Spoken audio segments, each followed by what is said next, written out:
Hi, and welcome back to Hybrid Animation using motion capture in Maya and Motion Builder 2016. My name is Mark Butler, and I'm an animator and technical director. Here in Module 5, we'll continue on with the key concepts from Module 4, specifically how to audition clips and rough in the scene in story mode, and then begin editing and scaling the clips. We'll do some motion capture cleanup and then convert everything to animation layers so that we can enhance and refine the character's silhouette.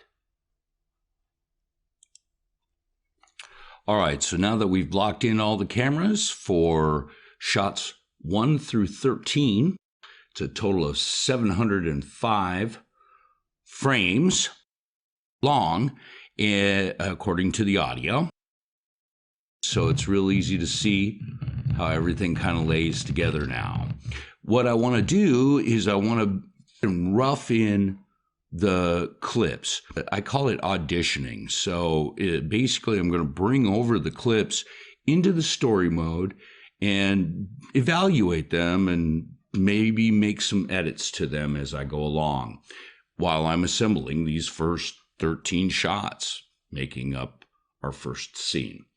Okay, so what I've done is I've gone through and I've made some selections already. And as you can see here under my Gigadisc folder, I have a mocap folder, Ronnie, and Mod 4 selects. So I've already made my selections, and I've selected some from my library: cross arms, hands on hips, railing vault, and stand. And then we shot 3 motion capture clips. So everything's all together, but what I like to do is I like to call this part auditioning, right? I'm going to audition each one of the clips, and I'm going to make any adjustments as I go along: length, speed, suitability to the scenes. So the first thing that I'm going to do is I'm going to go ahead and I'm going to take everything that's on the camera and move it to a second take. And I want to copy the data from the first take. Now I'm on take 2. So I always have take 1 that I can go back to, okay? Now I also like to save as O2, so version 2 of this same scene. So once again, I always like to stay one step back, right? And so now it has both those takes that are added to it. So now I'll slip over to story mode and I will insert character animation track and select Ronnie. Okay. Now it's pretty easy to bring these across. Now, if we remember in the beginning, he's going to be cruising across here and basically pulling up. So he doesn't do too much in those first few shots except stand there and look cool with his arms crossed. And then here, we're going to have him move over to his arms down. And then he's going to turn around and look at her and then say, that girl's going to get her doing that, right? So there it is.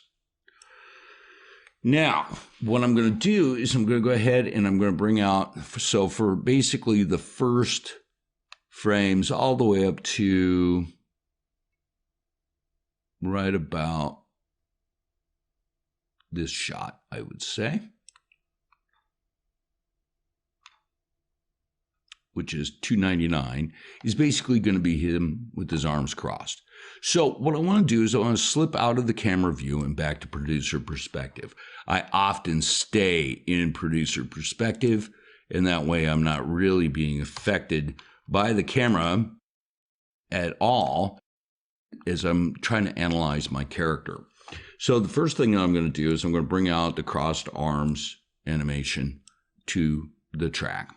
And you see Ronnie instantly takes him over, okay? So, but we can see here, he kind of goes from arms down to crossed arms and then back arms down. Now, we really don't want that, okay? We want to leave him on his arms crossed the whole time. So let's find that last frame before he pulls out and let's trim our clip. And then I'm going to come down here where he puts his arms in the beginning And let's trim that as well. All right, so I'm going to delete that. And then I'm going to set this to 0. Right mouse button to zoom. And I'm going to use my Alt key and my middle mouse button to pan in the story mode. Much better than going over here to these tools. Okay, so now that I've got that, let's just take a look at it. I'm going to set the frame start to end, and I'll make sure my loop is on. Okay, you see it's got a nasty little hiccup there at the end. Okay, so what we want to do is we want to fix that. So I'm going to copy this take, and then I'm going to put it at the end by holding down the Shift arrow key. If on the selected clip, will jump you to the end of the clip. The Shift arrow key right, the Shift arrow key left.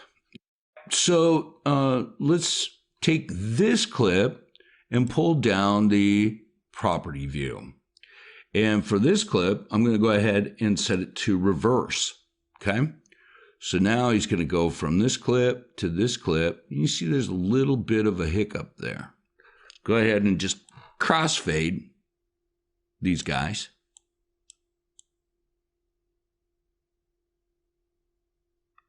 Couple frames maybe a little bit more, 3 frames. Should make it nice and smooth. Select both of them, frame start and end, and play.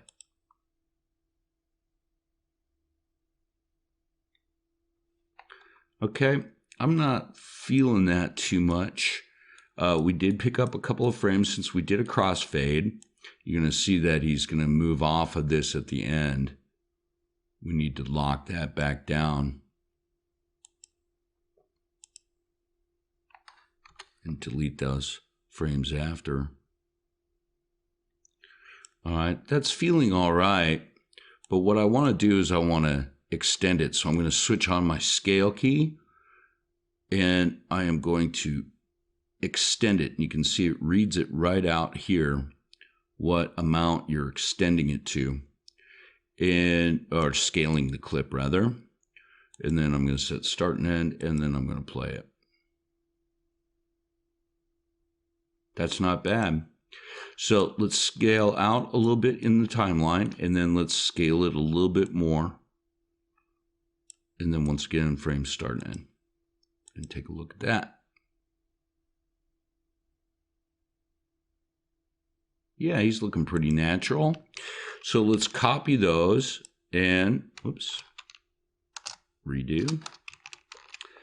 And let's jump to the end and paste. Now, we had said that what we were looking for is frame 299. So let's just scale out a little bit until we can see that we're approximately down there. And I'm just going to take all these and I'm going to paste them across. Okay. So now he's going to do, let's see, where are we at the end here. So just jump to 299. All right, I'm going to go ahead and delete that last little section because it comes right out on time, and then make sure that that's all the way over. It was showing our previous fade. We're actually going to fade into the next group there, but I want to just test it out and make sure it's working right. Frame start and end, and play.